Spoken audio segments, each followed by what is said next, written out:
Iran के बादशाह ने अपने बेटे को पढ़ाने के लिए एक उस्ताद साहब का बंदोबस्त किया। उस्ताद साहब को कहा कि मेरे बच्चे को दीन पढ़ाइए, मैं चाहता हूं कल इसने इनाने हुकूमत को संभालना है तो ये दीन से आगाह हो जाए, इसको कुछ सिखाइए, पढ़ाइए। बहुत नेक बुजुर्ग बड़े दरवेश आलिम पढ़ाने लगे। असबाक मुकम्मल हो गए, दीन के असबाक कुरान मजीद पढ़ाया, अहादीस तय्यबा का दर्स दिया, उसूल फिक़ह से रूशनास कराया। जब बच्चे ने मुकम्मल तालीम हासिल कर ली और आमीन हो गई, दस्तार हो गई, फारिग हो गए, तो फिर एक दिन उस्ताद साहब ने कहा बेटे कल तुमने जरूर आना है, कुछ बात करनी है।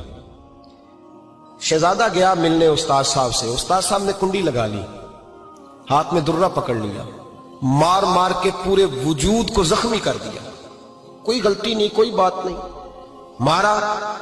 अब बच्चा आया आके बादशाह सलामत से कहा कि अब्बा जी समझ नहीं आई, बड़ा मारा है उस्ताद। तो सियाने थे ना बादशाह, यहां तो कारी साहब रोज कटहरे में खड़े होते हैं, मौलवी साहब आपने मेरे बच्चे को क्यों मारा है? आप 8,000 के मौलवी हैं, मेरा कई करोड़ का बच्चा है, सवेरे बदल लेंगे। खबरदार आपने बच्चे को हाथ लगाया, अपनी हैसियत में रहे माज़अल्लाह। जो कौमें उस्तादों को कटहरों में खड़ा करती हैं वो तरक्की नहीं कर पाती।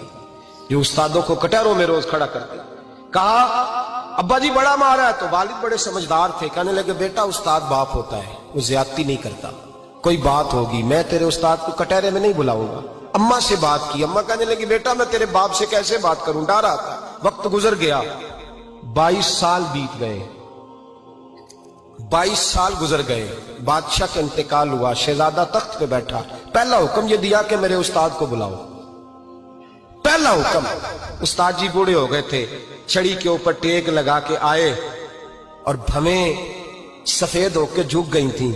यूं आंख खोल के बड़ी मुश्किल से देखा, कहने लगे शहजादे हुक्म हो। कब मैं शहजादा नहीं, अब मैं बादशाह बन गया हूं। उस्ताद जी 22 साल बीत गए, आपने मारा था, पर वो दर्द चूंकि ज्यादती की थी, मेरा कसूर कोई नहीं था, तो ना मेरी रूह से दर्द गया है ना मेरे जिस्म से गया है। मैं बेख्तियार था, पूछ नहीं सकता था, आज बाइख्तियार हुआ हूं। सबसे पहले पहला हुक्म आपको दिया, बुलाया है, बताए क्यों मारा था, क्यों मुझे मारा था, मेरी ज्यादती बताए।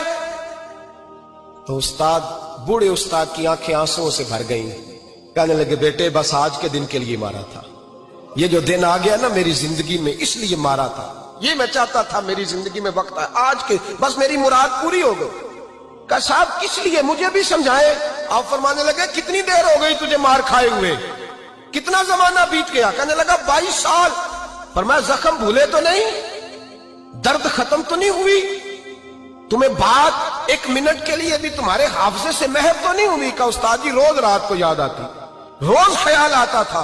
उस्ताद कहने लगे भाई तू बेख्तियार था, पूछ नहीं सका, 22 साल तुझे याद रहा, मुझे पता था तू एक दिन हुक्मरान बनेगा, मैंने तुझे इसलिए मारा था कि बेटे याद रखना, किसी पे जुल्म न करना।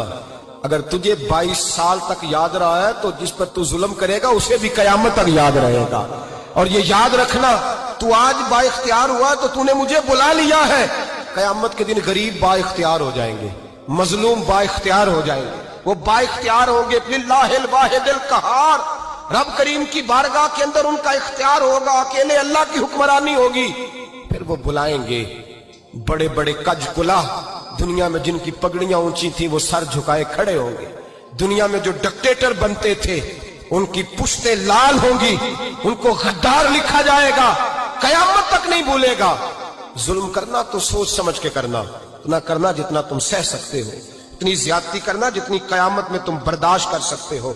मेरे नबी करीम सल्लल्लाहु अलैहि वसल्लम ने फरमाया जुल्म से बचो, ये कयामत के अंधेरों में से एक अंधेरा होगा।